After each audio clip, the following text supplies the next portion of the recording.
Good morning students. आज हम लोग पढ़ेंगे प्रोबेशन ऑफ ऑफेंडर्स एक्ट 1958।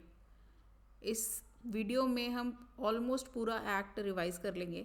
अब प्रोबेशन का क्या मतलब होता है? प्रोबेशन का मतलब होता है एक सिस्टम जो कि एक पर्सन को जिसने क्राइम किया है उसे जेल भेजने की बजाय उसे हम रिलीज़ कर देते हैं। ठीक है, एक्स पर्सन है, उसने क्राइम किया है लेकिन जेल नहीं भेजा, उसे बाहर भेज दिया। ठीक है, मतलब घर भेज दिया। अब ये किन सर्कमस्टांसेस में हो सकता है, ये हमारा बेयर एक्ट बताता है। ठीक है, मोस्टली ये उसकी एज पर, ठीक है, उसने कौन सा ऑफेंस किया है उस पर, उसके क्या कैरेक्टर्स हैं, उसका क्या बैकग्राउंड है, उन सब चीज़ों पर डिपेंड करता है कि कोर्ट क्या डिसीजन लेगी। ठीक है, अब इससे पर्पस क्या होता है? अब मान लो कोई फर्स्ट टाइम ऑफेंडर है, ठीक है, पहली बार किया है, अब उसे जेल में भेज देंगे तो वहाँ हार्डन्ड क्रिमिनल्स होंगे। अब हार्डन्ड क्रिमिनल्स के साथ रहेगा तो उसका दिमाग भी वैसा ही हो जाएगा, फिर और क्राइम करने का भी मन कर सकता है। लेकिन अगर पहली किसी की गलती है तो वो कहेगा कि यार मुझे इस बार बख्श दे भगवान, अगली बारी मैं कुछ भी गलत नहीं करूँगा।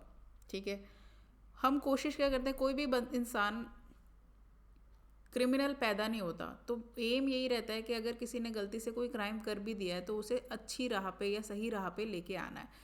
ठीक है, तो इसलिए भी प्रोबेशन दी जाती है। ठीक है, अब जेल में भी बहुत ज़्यादा ओवर क्राउडिंग हो गई है। अब जैसे आप लोग एलएलबी कर लोगे, अगर आपको कभी मौका मिलता है जाने का, वहाँ देखोगे मतलब एक के ऊपर लोग होते हैं। तो उस चीज़ को भी रोकने के लिए कि ओवर क्राउडिंग की ज़रूरत ही नहीं है, जो असल में क्रिमिनल है ही नहीं या जिसमें रिफॉर्म होने का सुधरने का मौका है, तो उनको वहाँ जेल में भेजने की बजाय उन्हें घर में भेजते हैं ताकि वो अपनी नॉर्मल लाइफ में चलते रहें।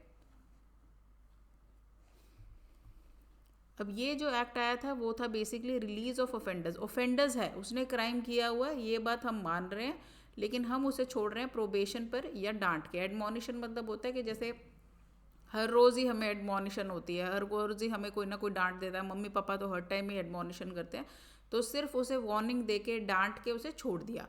ठीक है, यहाँ पर एक प्रोबेशन ऑफिसर भी होता है जिसका काम होता है रिपोर्ट सबमिट करना एज पर सेक्शन 7, और ये रिपोर्ट जो होती है ये कॉन्फिडेंशियल होती है। ठीक है, अब कोर्ट क्या क्या स्टेप्स लेता है कि ठीक है उसके पास रिपोर्ट आ गई, बंदा आ गया जिसने क्राइम किया हुआ है, अब उसे वो सिर्फ वार्निंग दे के छोड़ेगा, प्रोबेशन दे के छोड़ेगा, उससे कुछ कंपनसेशन या कॉस्ट्स लेंगे, वो सारा का सारा कोर्ट आपका डिसाइड करता है। ठीक है, सेक्शन 3 में आपके एडमोनिशन है, मतलब डांटना या वार्निंग देना। अब यहाँ पर ये क्या कहता है, कोई भी पर्सन जिसने क्राइम किया है, कौन सा सेक्शन आपका, ये पुराने इंडियन पीनल कोड में लिखे थे, जैसे कि ये थेफ्ट से रिलेटेड है। ठीक है, 379, 380, 381, 404, 420 या कोई भी ऐसा नॉट मोर देन 2 years। ठीक है, उसकी पहले कन्विक्शन नहीं होनी चाहिए, वो कभी भी किसी भी केस में किसी भी क्राइम से रिलेटेड कोर्ट में उसकी कन्विक्शन नहीं होनी चाहिए। कन्विक्शन का मतलब ये है कि उसे मुजरिम करार नहीं दिया होना चाहिए, उसे सज़ा नहीं होनी चाहिए।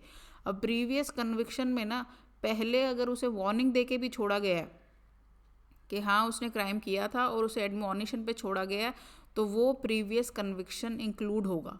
अब सर्कमस्टांसेस ऑफ द केस देखेंगे कि किन सर्कमस्टांसेस में केस हुआ, किस नेचर का ऑफेंस था और उस ऑफेंडर का क्या कैरेक्टर है। ये सारी चीज़ें देखकर एक पर्सन को एडमोनिशन पे छोड़ा जा सकता है। ठीक है, लेकिन मेन क्या है कि वो ऑफेंस जिसकी सज़ा 2 साल से कम है, एनी पर्सन, ये किसी को भी हम दे सकते हैं। फिर आपका आता है section 4, release of offenders on probation of good conduct, के एक बंदे ने बहुत अच्छा कंडक्ट दिखाया, जैसे हम मूवीज़ वगैरह में देखते हैं कि इसका इतना अच्छा कंडक्ट था कि उसकी आगे की सज़ा माफ़ हो गई।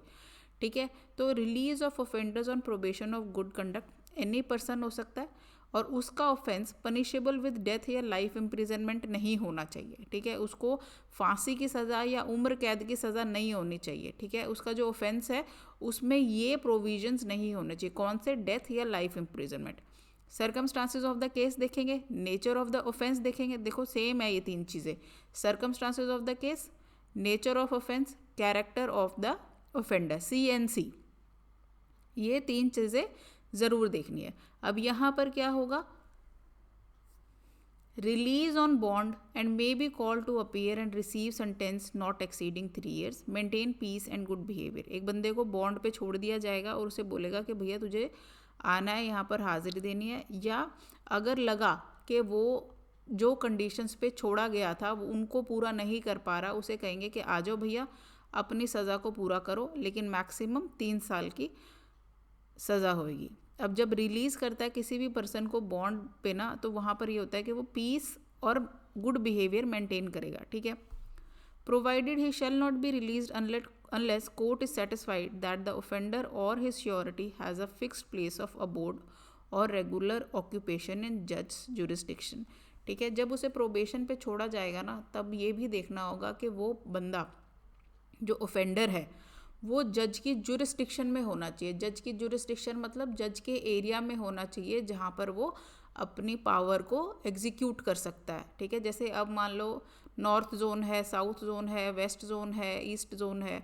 अब मैं अगर जज हूँ नॉर्थ जोन की, तो मेरी उसी एरिया में नॉर्थ जोन में ही वो पर्सन रह रहा होना चाहिए, उसकी ऑक्यूपेशन होनी चाहिए या अबोर्ड होना चाहिए, ताकि मैं उस पर नज़र सही से बना सकूँ, ठीक है।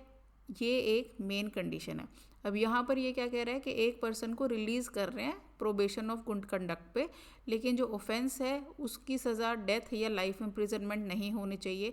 हमने सेक्शन 3 में देखा था, जिसमें डांट के या वार्निंग दे के छोड़ देते हैं, वहाँ पर था कि 2 साल से कम की सज़ा किसी ऑफेंस में होनी चाहिए, ठीक है।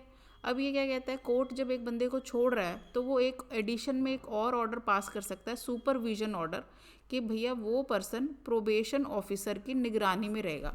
अब मुझे एक बंदे पे बहुत शक है, बहुत उसने क्राइम किया था, अब मैं उसे प्रोबेशन पे छोड़ रही हूँ, लेकिन मुझे फिर भी शक है कि ये दोबारा से कुछ ना कुछ कर सकता है। तो मैंने अपने प्रोबेशन ऑफिसर को बोला कि भाई तुम ना इसको थोड़ा सा नज़र रखना इस पर, और अगर इसका कंडक्ट सही रखता है तो बस ठीक है, फिर कोई बात नहीं।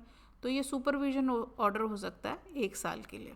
अ copy terms and condition of the furnished to the offender, sureties and probation officer के जो भी ये सुपरविजन ऑर्डर होगा, इसकी कॉपी ऑफेंडर को भी जाएगी, श्योरिटी को भी जाएगी, प्रोबेशन ऑफिसर को भी जाएगी। अब श्योरिटी कौन होता है? श्योरिटी वो पर्सन होता है कि जो असल में गारंटी लेता है कि मेरा जो ऑफेंडर है, मैं जिसकी हाज़िरी की गारंटी ले रहा हूँ, वो ज़रूर आएगा, और अगर वो नहीं आता है तो श्योरिटी ने कुछ बॉन्ड भरे होते हैं, वो वहाँ पर उसे भरना ज़रूरी हो जाता है। फिर आपका आता है सेक्शन 5। ये क्या कहता है, on release of offender under section 3 और 4 ऑफ द एक्ट, अगर कोई भी पर्सन 3 या 4 सेक्शन में रिलीज़ होता है तो उसे कंपनसेशन देनी हो सकती है लॉस या इंजरी के लिए, ठीक है। जो भी प्रोसीडिंग्स की खर्चा होगा वो जो भी रीजनेबल होगा वो, और उसकी हम रिकवरी करेंगे, जैसे कि वो फाइन इम्पोज किया गया था ऑफेंडर के ऊपर, ठीक है। कंपनसेशन देनी हो सकती है, खर्चा पानी जो भी प्रोसीडिंग्स में लगा जो कि रीजनेबल होना चाहिए वो होना चाहिए, और रिकवरी होएगी कि जैसे कोर्ट ने उसे फाइन लगाया।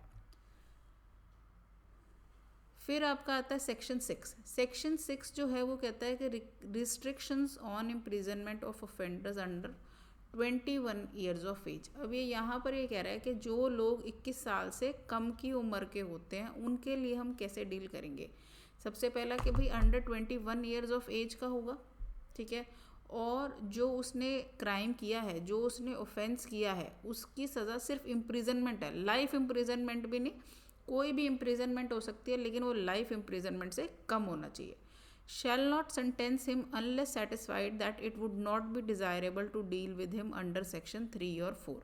तो एक 21 साल से अगर कम उम्र का बच्चा अगर कोर्ट के सामने आता है तो कोर्ट ये देखेगी कि भैया क्या सेक्शन 3 और सेक्शन 4 के अंडर हम इस बच्चे के साथ डील कर सकते हैं, क्या उसे एडमोनिशन और प्रोबेशन का बेनिफिट मिल सकता है, ठीक है। और साथ में दूसरी चीज़ें क्या देखेंगे भाई, nature of the offence, character of offender, और सर्कमस्टांसेस ऑफ द केस, के किस सर्कमस्टांसेस में उसने केस किया, ऑफेंस का क्या नेचर था, उस बंदे का क्या कैरेक्टर है, ये सारी की सारी चीज़ें कोर्ट को देखनी होगी।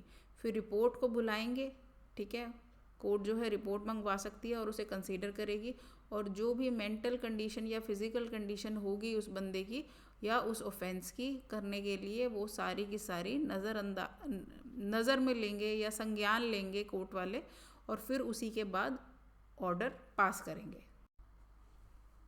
फिर आता है आपका ड्यूटीज़ ऑफ प्रोबेशन ऑफिसर। अब जैसे प्रोबेशन ऑफिसर सुपरविजन के लिए भी था, ठीक है, रिपोर्ट भी लाता है। यहाँ पर ये कहता है कि हर एक प्रोबेशन ऑफिसर इंक्वायर करेगा इनटू द सर्कमस्टांसेस और surrounding of any person accused, कि भैया उसके घर का माहौल कैसा था, किस सर्कमस्टांसिस में उसने ये क्राइम किया, कोर्ट को असिस्ट करेगा कि भाई सबसे सुटेबल मेथड इस ऑफेंडर से डील करने का क्या रहेगा। ये कौन की ड्यूटी है, ये प्रोबेशन ऑफिसर की ड्यूटी है। अब वो जब एक बंदा प्रोबेशन पे रिलीज़ हो गया तो उसको एक सुटेबल एम्प्लॉयमेंट दिलाने के लिए भी प्रोबेशन ऑफिसर काम करेगा। ठीक है, वो क्या करेगा, एडवाइज़ और असिस्ट करेगा कि भाई जो कंपनसेशन आप पे लगाई गई है उसको किस तरह से आप दे सकते हो। ठीक है, जो सेक्शन 4 में रिलीज़ हुए हैं उनको एडवाइज़ और असिस्ट करेगा, या जो कोई भी ड्यूटी उसको दी गई है वो सारी की सारी ड्यूटी प्रोबेशन ऑफिसर करता है। तो बेसिकली उसका काम क्या है कि पहले कोर्ट की मदद करना, और अगर कोर्ट किसी को प्रोबेशन पे छोड़ रही है तो उसके बाद उसकी मदद करना। नेक्स्ट आपका आता है डिस्क्वालिफिकेशन। अब जैसे एक बंदे को सज़ा हो गई तो क्या उस सज़ा होने की वजह से उसे डिस्क्वालीफाई कर देंगे, किसी भी, मान लो वो कहीं पर पेश हो रहा है या कहीं पर इंटरव्यू दे रहा है तो उसकी क्या डिस्क्वालिफिकेशन होगी। ये क्या कहता है कि अगर एक पर्सन गिल्टी मिलता है एक ऑफेंस का और उसके साथ सेक्शन 3 और सेक्शन 4 में डील कर लिया जाता है, then he shall not be declared disqualified if any attaching to the offence under such law. तो उसको वहाँ पर डिक्लेयर डिस्क्वालीफाई नहीं करेंगे। ठीक है, जो भी उस ऑफेंस की वजह से उसकी डिस्क्वालिफिकेशन होती, क्योंकि उसे सेक्शन 3 और सेक्शन 4 में डील कर लिया गया। तो इसी के साथ हमारा वीडियो ख़त्म होता है। आई होप आप लोगों को समझ में आया होगा। अगर आप लोगों को कोई भी डाउट है आप लोग हमसे कमेंट्स में पूछ सकते हैं। Thank you so much.